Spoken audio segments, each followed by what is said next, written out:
बच्चों हम लोग लास्ट क्लास में मैग्नेटिक डाइपोल मोमेंट पढ़ रहे थे, तो उसी में हेडिंग डालिए magnetic moment due to rotating charge distribution.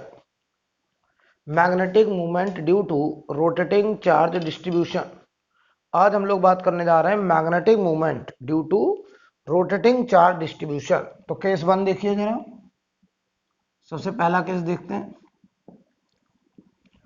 हमारे पास ये एक्सिस ऑफ रोटेशन है, इसके अबाउट ओमेगा एंगुलर स्पीड से आर रेडियस के सर्कल में कोई पॉजिटिव चार्ज ऐसे घूम रहा है एंटी क्लॉकवाइज। कैसे घूम रहा है? एंटी क्लॉकवाइज पॉजिटिव चार्ज घूम रहा है प्लस क्यू। ठीक है बेटा, ये प्लस क्यू है, ये ध्यान दीजिएगा। तो हमसे कहा जाए इसका मैग्नेटिक मोमेंट बताइए। इसका मतलब इस चार्ज के घूमने की वजह से डाइपोल क्रिएट होता होगा, और डाइपोल अगर बनेगा तो डाइपोल का डाइपोल मोमेंट एग्जिस्ट करेगा। तो हम पता क्या करेंगे, हम इसके इक्विवेलेंट एक करंट कैरिंग कॉइल बनाएंगे। बताओ ये चार्ज किस सेंस में घूम रहा है? Anti clockwise. बताओ बेटा, ये पॉजिटिव चार्ज है तो करंट भी एंटी क्लॉकवाइज। तो हम इसके इक्विवेलेंट एक करंट कॉइल ऐसे बनाएंगे, करंट लूप। इसमें करंट ऐसे होगा एंटी क्लॉकवाइज, और इसका जो आई होगा मतलब होगा Q upon T, Q by T. T is the time period. Current क्या होता है? किसी भी पॉइंट पर 1 सेकंड में कितना चार्ज फ्लो करा, rate of charge flow is called current. तो हम मान लो इस पॉइंट को फोकस करें, तो इस पॉइंट पर देखो Q चार्ज दोबारा से एक चक्कर के बाद घूम के आएगा, तो करंट होगा Q बाई टी। तो बताओ करंट Q बाई टी, और टी होगा time period 2 pi by omega. Time period होगा 2 पाई बाई ओमेगा। अब देखो इसका जो एरिया वेक्टर होगा, बताओ वो आर रेडियस का ये लूप है और ये एंटी क्लॉक करंट है, तो इसका एरिया वेक्टर होगा प्लेन के परपेंडिकुलर आउटवर्ड। या ऐसे बोले क्या करिए, एंटी क्लॉक करंट है तो यहां बनेगा नॉर्थ पोल और नीचे बनेगा साउथ पोल, तो एरिया वेक्टर होता था south pole to north pole. या ऐसे समझो, अगर करंट सेंस एंटी क्लॉक तो एरिया वेक्टर उस लूप के प्लेन के परपेंडिकुलर आउटवर्ड। तो चलो जल्दी से बताओ इसका म्यू वेक्टर। ये एक सिंगल लूप है तो आई इंटू एरिया वेक्टर। अगर एन लूप्स होते, ये कॉइल होता, तो ये एन आई ए हो जाता। तो बताओ भाई, अच्छा बताओ, अगर हम कहते हैं ये जेड एक्सिस है, ये मान लो हम कहते हैं जेड एक्सिस है, ठीक, और ये घूम रहा है एक्स वाई प्लेन में, ये एक्स वाई प्लेन में रिवॉल्व कर रहा है, तो बताओ जो एरिया वेक्टर होगा वो बताओ वो प्लस के में होगा, प्लस जेड में होगा। एक्स वाई प्लेन के परपेंडिकुलर आउटवर्ड आ रहा है, तो ये देखो बेटा आई इंटू एरिया होगा पाई आर स्क्वायर, और डायरेक्शन आ रही है plus k cap plus Z axis, और ये बनेगा मैग्नेटिक मूवमेंट। तो मैग्नेटिक मूवमेंट वेक्टर आई की जगह देखो क्यू बाई टी, और टी की जगह 2 pi by omega pi are square,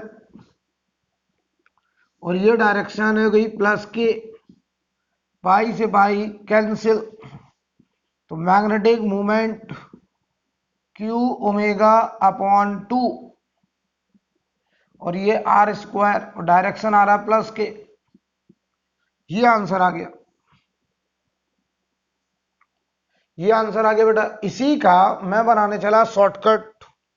rotating charge distribution के केस में कभी भी आपको मैग्नेटिक मूवमेंट लिखना है तो आप डायरेक्ट लिख सकते हैं। शॉर्टकट देखो क्या है, म्यू का मैग्नीट्यूड, डायरेक्शन तो हम समझ ही जाएंगे कि साउथ पोल कहाँ, नॉर्थ पोल कहाँ, राइट। तो मैग्नीट्यूड क्या होता है? वो होता है ओमेगा बाई 2। ये देखो ओमेगा बाई 2 बाहर कर लो, अंदर लिखा है देखो इसमें क्यू आर स्क्वायर।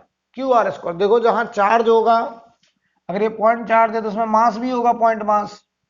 तो इस एक्सिस के अबाउट अगर ये आर रेडियस में से घूम रहा है तो इसका moment of inertia, mass moment of inertia होता है एम आर स्क्वायर। यहां एम आर स्क्वायर की जगह लिखा है क्यू आर स्क्वायर। तो बताओ ये लिखा है moment of inertia of charge distribution, moment of inertia of charge distribution about axis of rotation, about axis of rotation. जैसे मोमेंट ऑफ इनर्शिया मास का होता था एक्सेस ऑफ रोटेशन के अबाउट, वैसे मोमेंट ऑफ इनर्शिया हम लोग चार्ज का ले लेंगे एक्सेस ऑफ रोटेशन के अबाउट, बस फर्क होगा मास की जगह चार्ज इस्तेमाल करेंगे, क्योंकि जैसे वहां पे मास होता था पॉइंट मास, यहां पॉइंट चार्ज है, राइट। तो केवल बताओ वहां पे पॉइंट मास का मोमेंट ऑफ इनर्शिया, बताओ एक ऐसा एक्सेस जिससे उस पॉइंट मास की परपेंडिकुलर डिस्टेंस आर है, उस एक्सेस के अबाउट मोमेंट ऑफ इनर्शिया होता था एम आर स्क्वायर। ये आपने पढ़ा है रोटेशन में, ये एक्सेस ऑफ रोटेशन है, इससे आर दूरी पर अगर ये पॉइंट मास एम है और इस आर रेडियस में ऐसे घुमाया जा रहा है, तो इस एक्सिस के अबाउट मोमेंट ऑफ इनर्शिया इसका होता है M R square.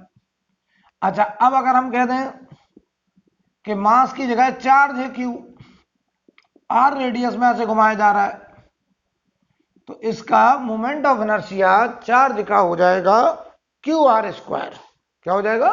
Q R square. तो यहां देखो हम लिखेंगे moment of inertia of charge, moment of inertia of charge हो जाएगा Q R square.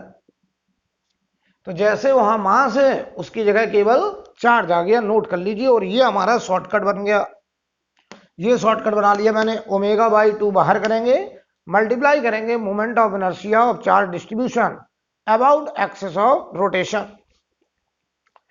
Axis of rotation के अबाउट हम लोग मोमेंट ऑफ इनर्शिया लिख देंगे। क्लियर? रब कर दें। चलिए देखिए भाई,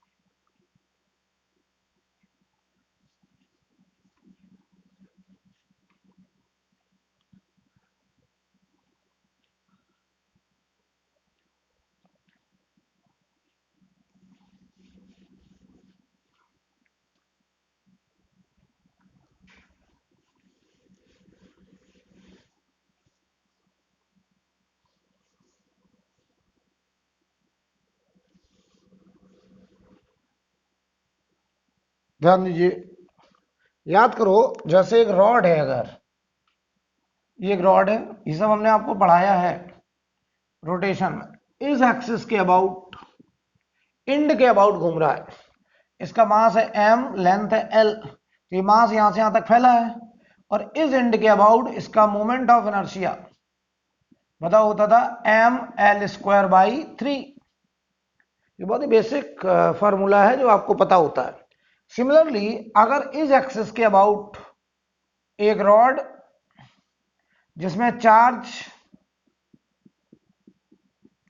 यूनिफॉर्मली फैला है और ये टोटल चार्ज Q है और इसकी लेंथ है L, टोटल चार्ज Q। अब कहा जाए इसका moment of inertia of charge distribution, moment of inertia of charge about axis of rotation, about axis of rotation, about axis of rotation, ये आएगा देखो पता क्या, इस एक्सिस के अबाउट इंड से बात, m की जगह हो जाएगा q और ml स्क्वायर बाई 3 की जगह हो जाएगा ql स्क्वायर बाई 3। क्लियर? अच्छा, तो अगर यहां चार्ज की डेंसिटी हम लैम्डा मान लें, लीनियर चार्ज डेंसिटी, अगर ये लीनियर चार्ज डेंसिटी हम लैम्डा मान लें तो आंसर हम लोग लैम्डा के टर्म्स में भी दे सकते हैं। लीनियर चार्ज डेंसिटी का लैम्डा, तो लैम्डा इंटू एल क्यू हो जाएगा, तो टोटल चार्ज होगा लैम्डा इंटू एल, राइट। तो चलिए करते हैं सवाल, देखो क्या है। अगला हमारा जो क्वेश्चन है वो कुछ ऐसा है, केस 2। हमसे कह रहे हैं हमारे पास एक रॉड है और इस इंड के अबाउट इसे ओमेगा एंगुलर स्पीड से घुमाया जा रहा है, और इस रॉड पर लैम्डा लीनियर चार्ज डेंसिटी है, उसकी लेंथ है एल। हमसे कह रहे हैं इस रॉड का मैग्नेटिक मोमेंट बताइए। आपको सर यहाँ डाइपोल कैसे बनेगा, पहले तो डाइपोल समझना पड़ेगा, आंसर तो डायरेक्ट लिख दूंगा मैं। देखो आंसर देखो डायरेक्ट लिखते हैं, पहले म्यू का मैग्नीट्यूड जो होगा वो देखो omega by 2 into moment of inertia of charge about axis of rotation, ये एक्सिस ऑफ रोटेशन है, इसके about moment of inertia of charge क्या हो जाएगा बताओ जल्दी से। ये हो जाएगा Q L square by 3, M L square by 3 की जगह क्यू एल स्क्वायर बाई 3 हो जाएगा। तो बताओ जरा ये म्यू, तो हो जाएगा Q omega L square by 6। और आपको पता है क्यू की वैल्यू क्या होगी, लैम्डा इंटू एल, तो lambda L omega L square by 6, तो ये आएगा lambda omega L Q by 6। ये आंसर होगा बेटा, ये आ रहा है मैग्नेटिक मूवमेंट, ये आंसर है, ये आंसर आ गया। अब तुम कहोगे नहीं सर हम तो इसे समझना चाहते हैं कि कैसे डाइपोल बने होंगे, कहाँ साउथ पोल कहाँ नॉर्थ पोल, इस बात को थोड़ा सा फील कराइए। तो सुनो ध्यान से, यहां बताओ छोटे छोटे डीक्यू डीक्यू होंगे, तो अगर हम बात करें यहां पर ऐसे समझे, ये रॉड था, यहां से हम अगर जनरल एक्स पे जाएं और डीएक्स लेंथ काटें, और इस डीएक्स लेंथ के अंदर ये जो चार्ज है उसका नाम रख दें डीक्यू, तो वो डीक्यू होगा लैम्डा डीएक्स। और ये डीक्यू यहां से घूम रहा होगा एक्स रेडियस में, ऐसे ऐसे घूम रहा होगा एक्स रेडियस में, कौन, डीक्यू। तो आप हमको बस इतना बताओ कि यार ये पॉजिटिव चार्ज है, एंटी क्लॉक घूम रहा है, तो यहां बन रहा होगा नॉर्थ पोल, नीचे बन रहा होगा साउथ पोल। लेकिन बताओ ऐसे डीक्यू तो यहां से लेके यहां तक बहुत सारे फैले हुए हैं, तो हर डीक्यू की वजह से जो डीआई डीआई करंट बनेगी या DI DI current carrying loop बनेंगे, उन सबका मैग्नेटिक मूवमेंट में थोड़ा थोड़ा कंट्रीब्यूशन होगा। हम सबके कंट्रीब्यूशन को ऐड कर दें तो क्या हमें टोटल मैग्नेटिक मूवमेंट मिल जाएगा। तो चेक करो, अगर मैं कहूं इस डीक्यू से पूछा मैंने आपका कंट्रीब्यूशन कितना, कह रहा सर डी म्यू, कह रहा मेरा बहुत छोटा सा कंट्रीब्यूशन, मैं बहुत छोटा सा चार्ज हूं, मैं मैग्नेटिक मूवमेंट में बहुत छोटा सा कंट्रीब्यूट करता हूं। बताओ वो कंट्रीब्यूशन होगा यहां की current D I into area. ये देखो एक्स रेडियस के सर्कल में घूम रहा है तो पाई एक्स स्क्वायर, और अगर बताओ ये एक्स वाई प्लेन में घूम रहा है तो डायरेक्शन हो जाएगी आप। तो हम चलो मैग्नीट्यूड की बात कर लें। अब बताओ डी आई क्या होगा, D Q upon time period, और ये हो गया पाई एक्स स्क्वायर। डी क्यू की वैल्यू बताओ क्या होगी, डी क्यू। अब बताइए जो डी क्यू होगा, डी क्यू की वैल्यू बताइए कितनी होगी, लैम्डा डी एक्स। तो ये lambda D x upon time period into pi x square, ये हो गया डी म्यू।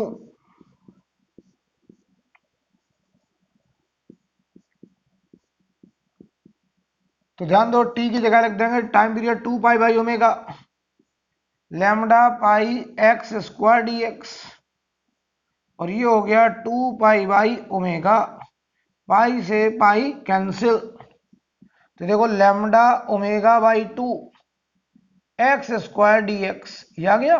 ध्यान से देखना बेटा, आप ये बताओ ये तो बहुत छोटा सा कंट्रीब्यूशन, तो टोटल म्यू निकालना है, तो आप ऐसे छोटे छोटे डी म्यू को इकट्ठा कर लो। तो देखो लैम्डा ओमेगा बाई 2 बाहर, एक्स स्क्वायर डी एक्स का इंटीग्रेशन, लिमिट देखो यहां बढ़ेगा एक्स बराबर 0 और यहां बढ़ेगा एक्स बराबर एल, तो लिमिट लगा दो 0 टू एल। तो इसका देखो इंटीग्रेशन बेटा एक्स क्यू बाई 3 होगा, लिमिट डालोगे एल क्यू बाई 3 होगा, तो lambda omega L Q by 3, और ये 2 बाहर पहले से है, तो ये हो गया lambda omega L Q by 6, ये आएगा आंसर। नोट कर लो, नोट कर लीजिए।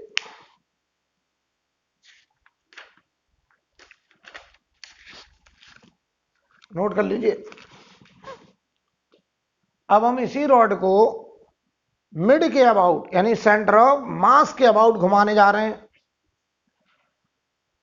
मिड के अबाउट सेंटर ऑफ मास के अबाउट घुमाने जा रहे हैं, ध्यान देना।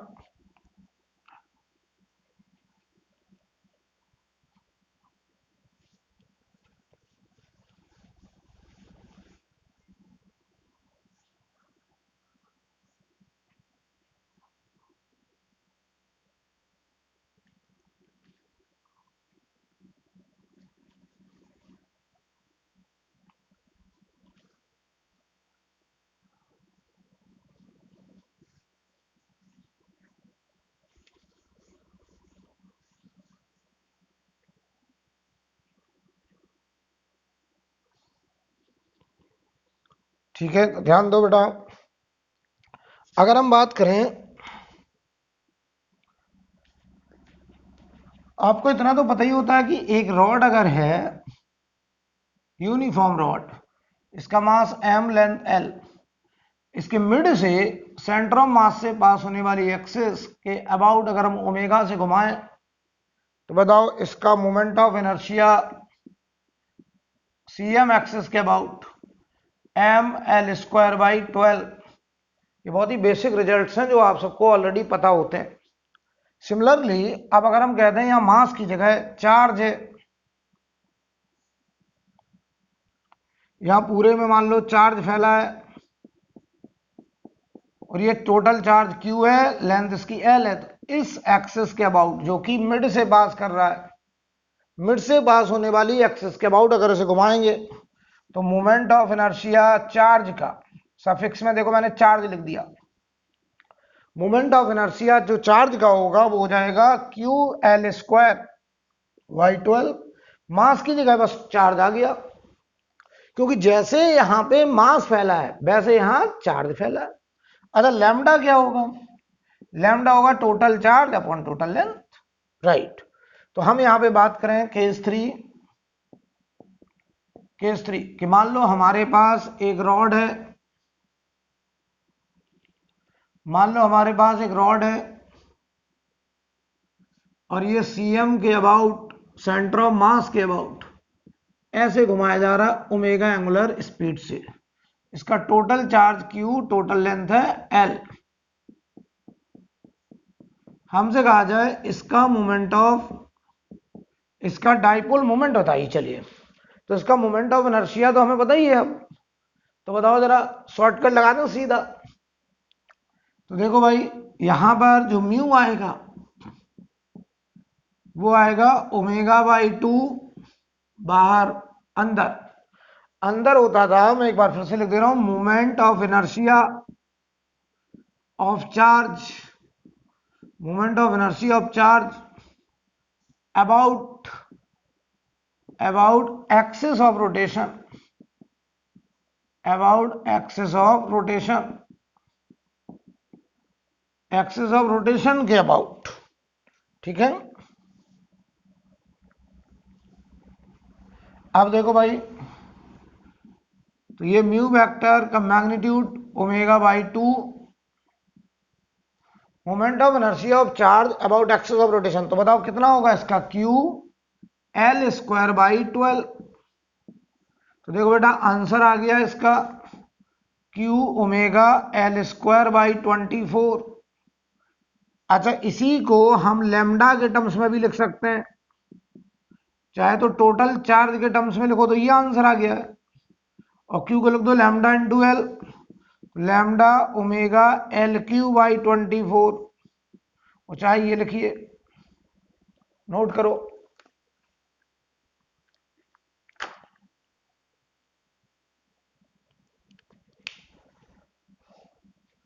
नोट करिए, जैसे मास डिस्ट्रीब्यूशन होता था वैसे ही यहां पे चार्ज डिस्ट्रीब्यूशन है। तो जो मास डिस्ट्रीब्यूशन का मोमेंट ऑफ इनर्शिया होता था एक्सिस ऑफ रोटेशन के अबाउट, वैसे यहां चार्ज डिस्ट्रीब्यूशन का होगा। आई थिंक क्लियर। अब देखो बेटा,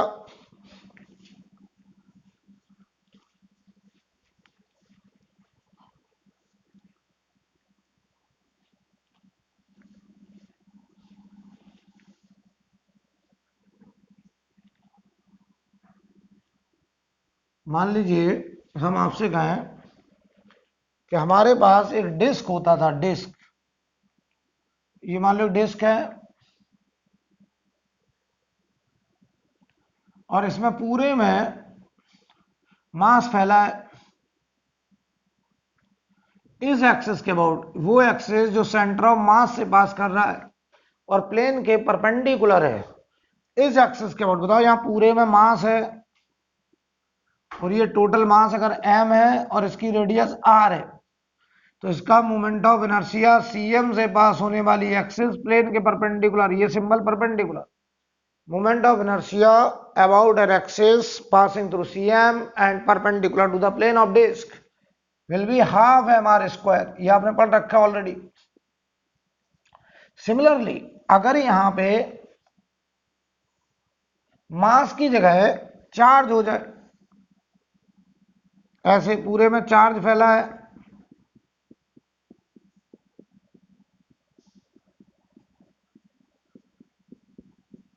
ऐसे में पूरे में मान लो चार्ज फैला है ऐसे, और इस एक्सिस के अबाउट ऐसे घुमाया जा रहा है, तो यहां पे जो टोटल चार्ज है मान लो वो Q है, तो यहां जो चार्ज की डेंसिटी होगी सिग्मा, यहां देखो चार्ज बेटा एरिया में फैला है, किसमें, एरिया में, तो जो सिग्मा होगा वो होगा total charge upon total area pi are square. ठीक है, तो बताओ जरा इसका मैग्नेटिक मूवमेंट। अच्छा देखो ये पॉजिटिव चार्ज है, पूरा ऐसे घूम रहा है, तो यहां बनेगा नॉर्थ पोल, यहां बनेगा साउथ पोल, तो ये अपने आप में एक डाईपोल होगा, ये अपने आप में एक डाईपोल बन के आएगा। क्लियर है? चलो भाई बताओ जल्दी से। तो हमसे कोई सवाल कर ले ऐसे कि एक disc uniformly charge, uniform charge का डिस्ट्रीब्यूशन सेंटर ऑफ मास से पास होने वाली एक्सिस प्लेन के परपेंडिकुलर, इसका टोटल चार्ज है Q, इसके परपेंडिकुलर जो बताइए एक्सिस है इसके अबाउट टोटल चार्ज घुमाया जा रहा है। अच्छा इसकी रेडियस कितनी है बेटा, R, तो इसका जो मैग्नेटिक मूवमेंट आएगा उसका मैग्नीट्यूड होगा ओमेगा बाई 2, और अंदर moment of inertia of charge about axis of rotation वो बनेगा क्यू आर स्क्वायर। तो आंसर आएगा Q omega, sorry half Q R square होगा ना, डिस्क है तो half M R square, half M R square की जगह होगा हाफ क्यू आर स्क्वायर। तो यहां देखो मैं लिख भी दे रहा हूं moment of inertia of charge, ये बनेगा हाफ क्यू आर स्क्वायर, जैसे हाफ एम आर स्क्वायर होता है वैसे हाफ क्यू आर स्क्वायर, तो ये देखो बनेगा omega by 4 Q R square. ठीक है, तो ये देखो Q omega R square by 4, ऐसे लिखते हैं। चलिए तो देखो भाई यही म्यू का जो मैग्नीट्यूड आ रहा है वो आ गया Q omega R square by 4।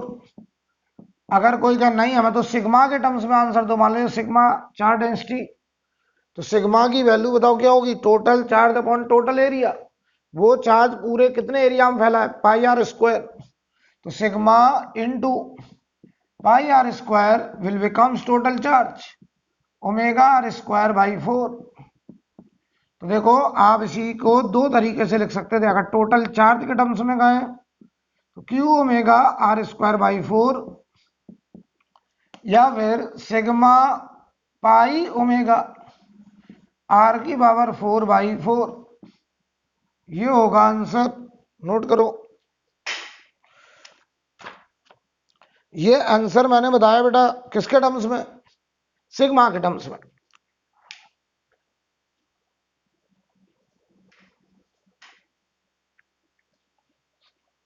ठीक है, अगला सवाल देखते हैं।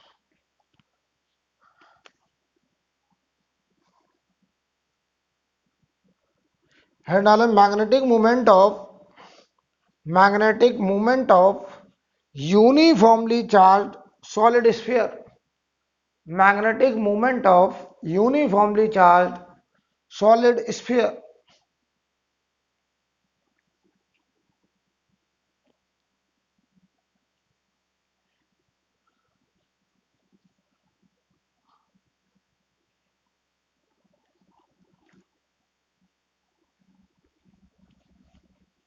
मैग्नेटिक मूवमेंट ऑफ यूनिफॉर्मली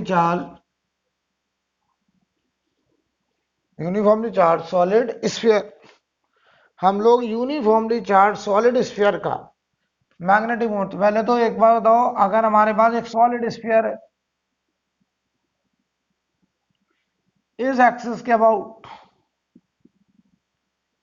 अगर इसका मास है टोटल m और इसकी रेडियस है r, इसके अबाउट इसका जो मोमेंट ऑफ इनर्शिया होता है cm से पास होने वाली एक्सिस के अबाउट, वो था 2/5 mr स्क्वायर, 2/5 mr स्क्वायर।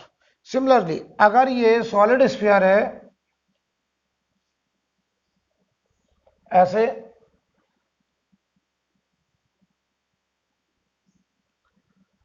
और इसमें टोटल चार्ज ऐसे फैला है,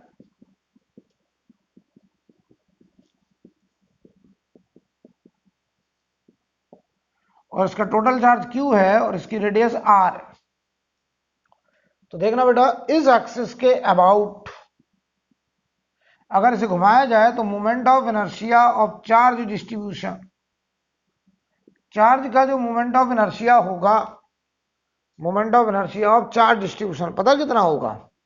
ये होगा 2/5 QR स्क्वायर, 2/5 QR स्क्वायर। ठीक है, अब देखिए भाई 2/5 QR स्क्वायर, तो ध्यान दो अगर हम इसका म्यू लिखें तो सीधा अपना शॉर्टकट ω/2 बाहर, ब्रैकेट में moment of inertia of total charge about axis of rotation, और ये बनेगा बताओ क्या? 2/5 mr स्क्वायर की जगह QR स्क्वायर, 2 से 2 कैंसिल, तो ये आंसर आएगा Q⍵R²/5। ये आंसर होगा बेटा, नोट करो, नोट करिए, और इस पर एक दो सवाल और करते हैं।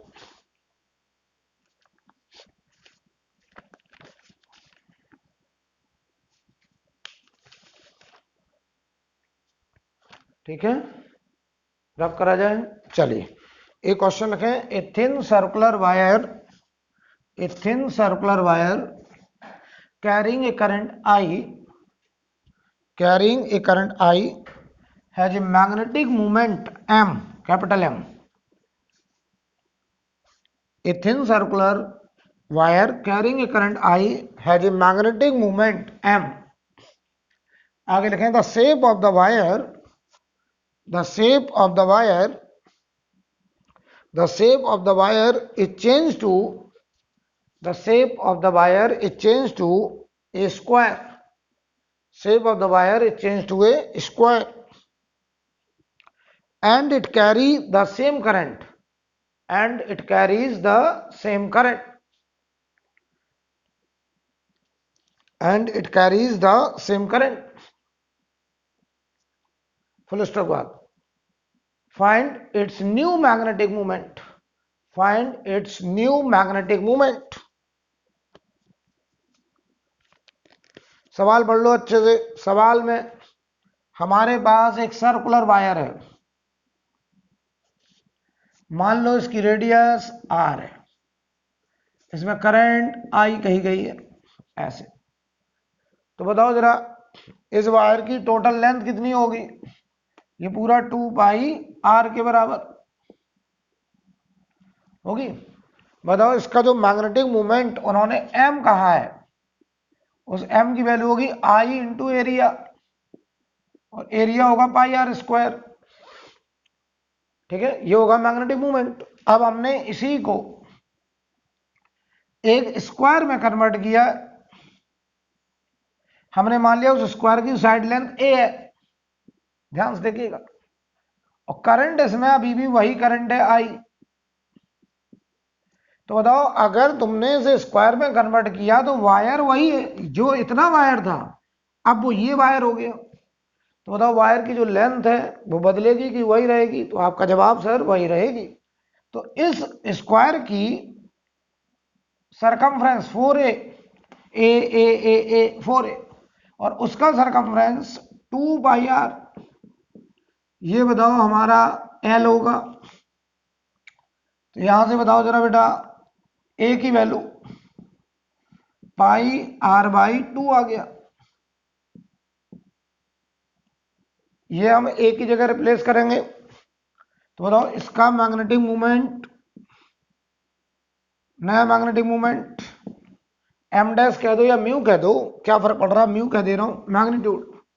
आई इंटू एरिया, एरिया इसका a square, I into pi square r square by 4। देख लो भाई, तो यहां से देखना आई पाई आर स्क्वायर को अलग करो, आई पाई आर स्क्वायर अलग कर दो, इधर बच रहा पाई बाई 4, इसका नाम है एम। तो आंसर हो गया हमारा एम टाइम्स पाई बाई 4। ये होगा हमारा नया मैग्नेटिक मोमेंट, नोट कर लीजिए, ये आएगा हमारा नया मैग्नेटिक मोमेंट।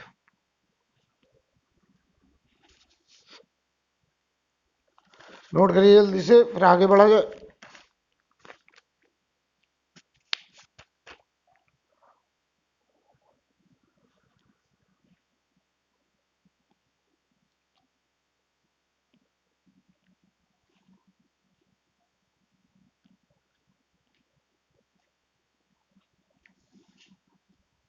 अब देखिए अगला सवाल,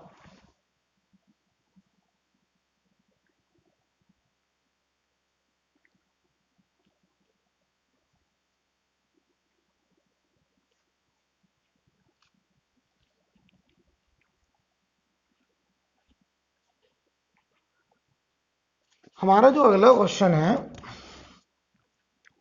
उसमें देखो यहां पे कोई वायर नहीं है, ऐसे डॉट डॉट डॉट दिखा रहा हूं मैं,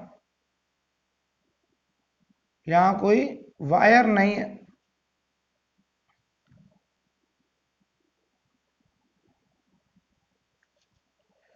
और यहां पे ये सर्कुलर वायर और ये सर्कुलर वायर ऐसे, और इसमें जो करंट है वो ऐसे करंट है, ऐसे करंट दी गई है आई, यहां कोई वायर नहीं, और इसकी जो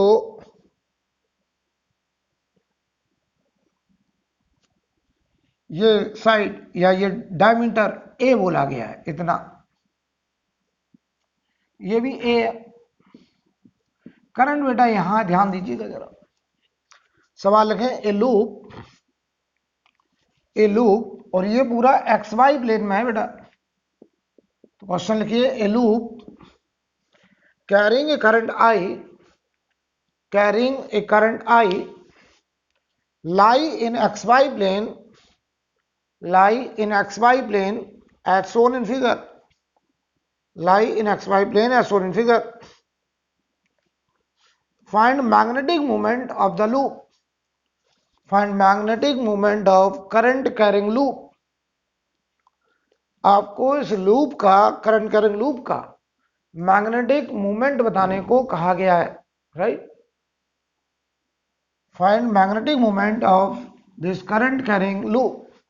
बहुत आसान है, बताओ इसमें करंट कैसा है, एंटी क्लॉकवाइज, तो इसका बताओ एरिया वेक्टर प्लेन के परपेंडिकुलर आउटवर्ड ऐसे आएगा, एरिया वेक्टर ऐसे बाहर यानी प्लस के, तो देखो म्यू वेक्टर का जो डायरेक्शन होगा वो प्लस के हो जाएगा, ये ऐसे बोले, ये एंटी क्लॉक है तो इधर होगा नॉर्थ पोल, पीछे होगा साउथ पोल, तो मैग्नेटिक मूवमेंट होता है साउथ टू नॉर्थ, ऐसे निकलेगा मैग्नेटिक मूवमेंट। खैर मैग्नेटिक मूवमेंट हो जाएगा प्लस के। अब मैं लिखूंगा आई इंटू एरिया वेक्टर, तो इसे मैं ऐसे लिख दूं आई इंटू एरिया का मैग्नीट्यूड और डायरेक्शन आ रही है प्लस के, ये हमने डायरेक्शन अलग लिख दी। अब देखो एरिया, तो ये पूरा एरिया हमको चाहिए, ये पूरा एरिया,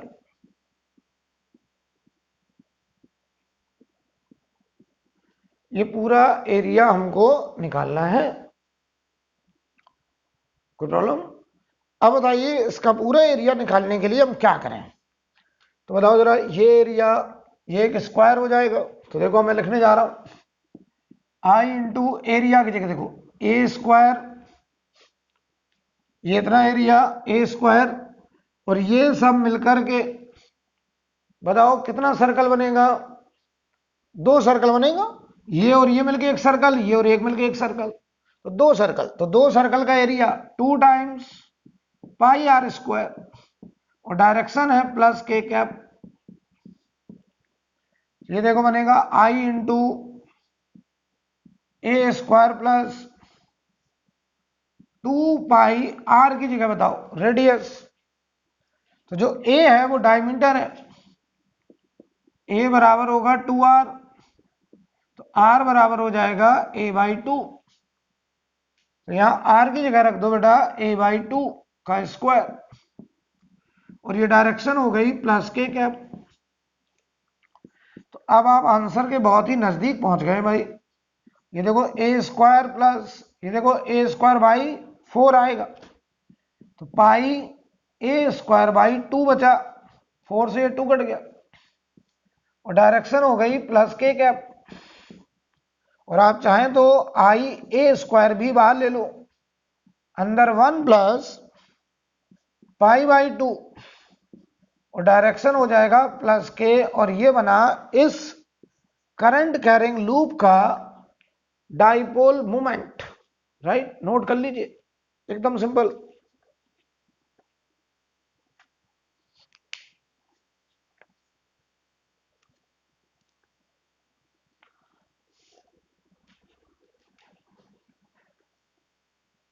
इसे नोट करें और फिर हेड डालें, concept of bar magnet. Concept of bar magnet, अब मैं बात करने जा रहा हूं बार मैग्नेट का। ठीक है, देखिए जरा।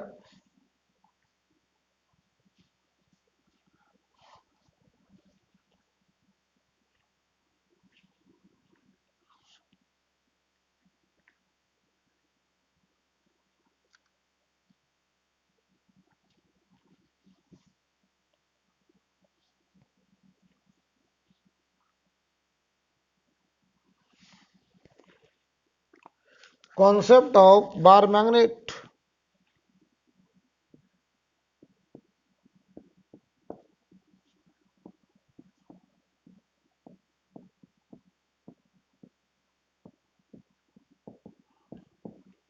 बार मैग्नेट का कॉन्सेप्ट जरा समझ लीजिए। ये मान लो एक बार मैग्नेट है,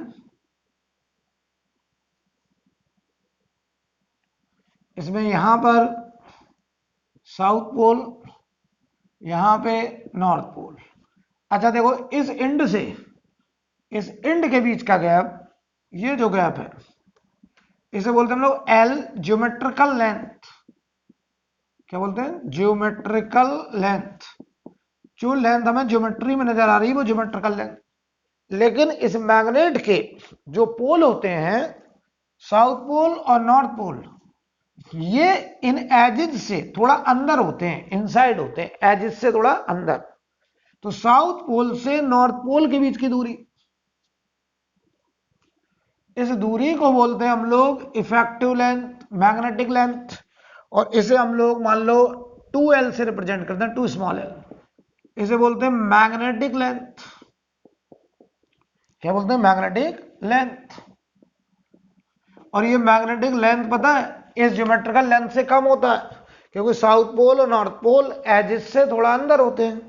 तो ये जो मैग्नेटिक लेंथ होता है, ये होता है 84%, यानी 0.84 times multiply by geometrical length. चाहो तो ऐसे लिखते हैं 0.84 इंटू एल, ज्योमेट्रिकल लेंथ। तो मैं यहां लिख दे रहा हूं मैग्नेटिक लेंथ। मैग्नेटिक लेंथ क्या चीज है? पोल से, साउथ पोल से नॉर्थ पोल के बीच की दूरी। और ये मैग्नेटिक लेंथ होता है 0.84 टाइम्स ऑफ ज्योमेट्रिकल लेंथ।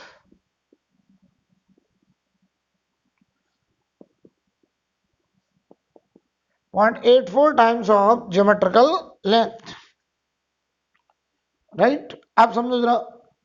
तो आपको पता है ये साउथ पोल होता है, जैसे हम लोग इलेक्ट्रिकल डाइपोल पढ़े थे, इलेक्ट्रिक डाइपोल में एक प्लस क्यू एक माइनस क्यू होता था, ऐसे ही साउथ पोल को बोलते हैं minus small M, minus small M, capital M नहीं, कैपिटल एम होता था मैग्नेटिक मूवमेंट, इस एम को बोलते हैं पोल स्ट्रेंथ। और नॉर्थ को बोलते हैं plus small m. South pole is represented by minus m और north pole is represented by plus m. चाहो तो इसे अंदर दिखा दें ऐसे, ये माइनस एम और ये प्लस एम। नॉर्थ पोल को दिखाएंगे प्लस एम से, साउथ पोल को दिखाएंगे माइनस एम से। जहां पर स्मॉल एम को हम लोग क्या बोल रहे हैं, pole strength, pole strength, pole strength. और इस पोल स्ट्रेंथ का आपको जो यूनिट होगा पोल स्ट्रेंथ, ध्यान से देख लीजिए, ये होता है ampere metre, ampere metre, ampere metre किसकी यूनिट, पोल स्ट्रेंथ की। ठीक है, अब समझिए बार मैग्नेट का जो मैग्नेटिक मूवमेंट होगा म्यू वेक्टर, ध्यान से देखना, याद करो जैसे इलेक्ट्रिक डाइपोल होता था, इलेक्ट्रिक डाइपोल, तो इलेक्ट्रिक डाइपोल में हमने आपको पढ़ाया था, यहां समझा दें कि ये एक माइनस क्यू और ये एक प्लस क्यू, इनके बीच की दूरी है 2l, इसे बोले इलेक्ट्रिक लेंथ या मैग्नेटिक लेंथ। तो बताओ इसका जो इलेक्ट्रिकल डाइपोल मूवमेंट होता था, जिसे हम लोग बोलते थे पी वेक्टर से, वो होता था चार्ज का मैग्नीट्यूड इनटू बीच का डिस्टेंस 2l, और डायरेक्शन होता था minus Q from minus Q to plus Q. याद आ रहा है कुछ? यस। सिमिलरली इसका जो मैग्नेटिक मूवमेंट आएगा वो आएगा पोल स्ट्रेंथ इनटू बीच का distance effective length magnetic length m into 2l, और डायरेक्शन होगा माइनस से प्लस, यानी from south pole to north pole, from south pole to north pole, south pole to north pole. बात सही भी है, मैग्नेटिक मूवमेंट की direction south pole to north pole होता है, और साउथ पोल है माइनस का पोल स्ट्रेंथ और नॉर्थ पोल है प्लस का पोल स्ट्रेंथ। तो जैसे वहां पे इलेक्ट्रिक डाइपोल मूवमेंट की direction minus Q to plus Q, ऐसे मैग्नेटिक डाइपोल मूवमेंट की direction minus M to plus M होगी। ठीक है, अब देखो बेटा,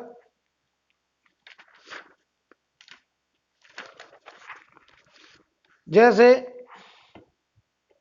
याद करो, जैसे दो चार्ज, सेम चार्ज एक दूसरे को रिपेल करते थे, वैसे दो same pole, north pole, south pole एक दूसरे को रिपेल करेंगे।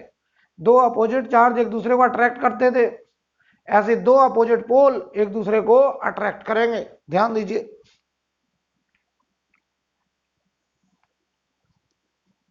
बार मैग्नेट का जो मैग्नेटिक मूवमेंट आएगा वो आएगा pole strength into magnetic length, और डायरेक्शन हो जाएगी south pole to north pole.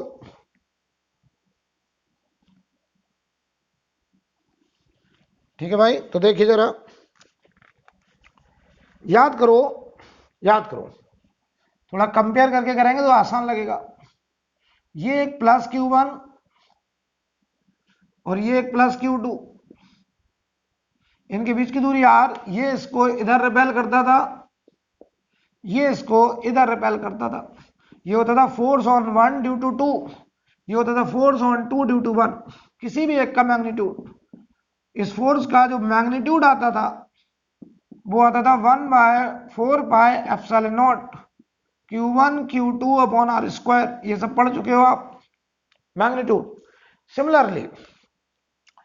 Similarly यहां पे देखा हमारे पास एक प्लस M1, ये नॉर्थ पोल एक मैग्नेट का, ये प्लस M2 दूसरे मैग्नेट का नॉर्थ पोल, एक दूसरे को रिपेल करेंगे r दूरी पे। ये दो अलग अलग मैग्नेट के नॉर्थ पोल है। तो बताओ ये प्लस M1 इसको ऐसे रिपेल करेगा फोर्स ऑन 2 ड्यू टू 1, ये इसको इधर रिपेल करेगा फोर्स ऑन 1 ड्यू टू 2। तो बताओ बेटा, तो ये जो फोर्स का मैग्नीट्यूड होगा एकदम आइडेंटिकल, जैसे यहां 1/4πε0, इधर μ0 अपॉन 4π, उधर Q1 Q2 या M1 M2 upon R square, और डायरेक्शन अगर इस पे देखना तो राइट, इस पे तो लेफ्ट, जैसे उधर, एकदम आइडेंटिकल रिजल्ट। याद करो, जैसे हम लोग किसी Q चार्ज की वजह से r दूरी पर इलेक्ट्रिक फील्ड निकालते थे तो क्या करते थे, याद करिए, जिस पॉइंट पर इलेक्ट्रिक फील्ड चाहिए वहां पे लेके जाते थे 1 कूलाम पॉजिटिव टेस्ट चार्ज और कहते थे ये प्लस क्यू इस 1 कूलाम को ऐसे रिपेल करेगा और यहां लगने वाले फोर्स का नाम है इलेक्ट्रिक फील्ड। और याद करो ये होता था 1/4πε0 Q/r² और डायरेक्शन हो जाएगी प्लस आई। सिमिलरली यहां पे देखो, अगर एक प्लस एम नॉर्थ पोल है और आपसे कहा जाए इससे आर दूरी पर, प्लस एम से आर दूरी पर यहां पे एक प्लस का 1 पोल स्ट्रेंथ यानी यूनिट नॉर्थ पोल, हमें किसी भी पॉइंट पर अगर मैग्नेटिक फील्ड निकालना होगा तो हम क्या करेंगे, उस पॉइंट पर unit north pole test pole, इसे टेस्ट पोल भी कहते हैं, जैसे वहां टेस्ट चार्ज होता था यहां टेस्ट पोल होगा। और टेस्ट पोल कन्वेंशनली किसे माना गया, नॉर्थ पोल को, तो हम यूनिट नॉर्थ पोल यहां रखेंगे और ये प्लस है इस 1 पोल स्ट्रेंथ को नॉर्थ पोल को ऐसे रिपेल करेगा और इसका नाम होगा मैग्नेटिक फील्ड। तो देखो मैग्नेटिक फील्ड किसी एक सिंगल पोल से आर दूरी पर यह आएगा μ0/4πm/r² और डायरेक्शन है राइट साइड तो प्लस आई कैप, एकदम आइडेंटिकल, एकदम आइडेंटिकल। नोट करते चलिए भाई, नोट करिए।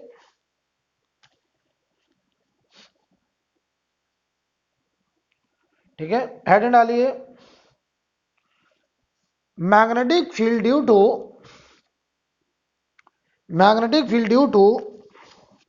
dipole, magnetic dipole along the axis of magnet,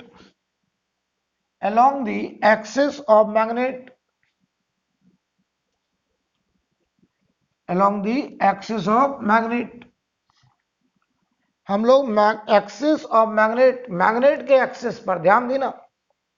हम आपसे कहें ये कोई मान लो एक बार मैग्नेट है ऐसे, यहां पे है हमारा मान लीजिए -m और ये है मान लो +m, ध्यान देना, और इनके बीच की दूरी ये 2l, इसके सेंटर से लॉन्ग डिस्टेंस r पे, और r जो है वो इस l से बहुत बड़ा, इसके एक्सिस पर किसी पॉइंट P पर हमको मैग्नेटिक फील्ड निकालना। तो याद करो एक्सियल लाइन पर यहां एक -q और यहां एक +q और ये बीच की दूरी होती थी 2l, इसके मिड से लॉन्ग डिस्टेंस r पर यहां किसी पॉइंट P पर इलेक्ट्रिक फील्ड -q से +q डायपोल मोमेंट कहलाओ। ये बताओ इलेक्ट्रिक फील्ड आती थी 1/4πε0 2p/r³, याद आ रहा होगा कुछ, और डायरेक्शन होती थी अलोंग p वेक्टर, कुछ याद आ रहा है। तो सिमिलरली यहां पर p पॉइंट पर जो मैग्नेटिक फील्ड होगा पता क्या होगा, μ0/4π 2p की जगह 2M अपॉन r³ और डायरेक्शन होगा along m vector, along magnetic moment vector, right. याद करो सिमिलरली ये -q और ये +q इक्वेटोरियल लाइन पर ये 2l होता था, इससे r दूरी पर ये r l से बहुत बड़ा है, डाइपोल के साइज से बहुत बड़ा। यहां पे किसी पॉइंट पर मान लो कोई भी पॉइंट ले लें हम लोग A पॉइंट, इस पॉइंट पे याद करो जो अच्छा डाइपोल मूवमेंट माइनस से प्लस होता था, इस पॉइंट पर इलेक्ट्रिक फील्ड इधर आता था net opposite to dipole movement, कुछ याद आ रहा होगा, और ये वैल्यू निकल के आती थी 1/4πε0 2p/r³ और डायरेक्शन होती थी अपोजिट टू p वेक्टर, इसी बहाने आपका इलेक्ट्रिकल डाइपोल का भी रिवीजन हो जा रहा है। अब देखो सिमिलर रिजल्ट, तो हम यहाँ देखो ड्राइव नहीं कर रहे हैं, रिजल्ट डायरेक्ट लिख दे रहे हैं। अगर हमारे पास एक बार मैग्नेट है, अगर हमारे पास एक बार मैग्नेट है और उस बार मैग्नेट में यहां पर एक -m और यहां पर एक +m पोल स्ट्रेंथ, ये बीच की दूरी 2l, मैग्नेटिक लेंथ पोल के बीच की दूरी, इससे लॉन्ग डिस्टेंस r जो कि l से बहुत बड़ा है। यहां किसी पॉइंट A पर magnetic field opposite to dipole moment, इसका डाइपोल मोमेंट माइनस से प्लस, ये होगा m वेक्टर, तो मैग्नेटिक फील्ड आएगी अपोजिट इधर मैग्नेटिक फील्ड, और इस मैग्नेटिक फील्ड का वेक्टर होगा μ0/4π। यहां देखो जरा बेटे, सॉरी यहां पे p/r³ होता था, p/r³, तो ये हो जाएगा m/r³ और डायरेक्शन हो जाएगी अपोजिट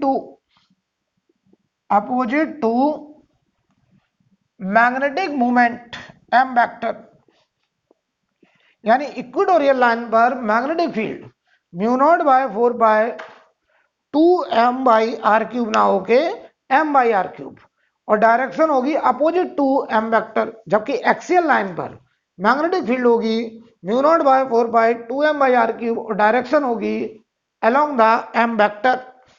आई थिंक क्लियर, इसे नोट करें और इसके आगे बेटा हम लोग अगली क्लास में कंटिन्यू करेंगे। ठीक है, इसमें अब हम लोग force and torque on dipole निकालेंगे।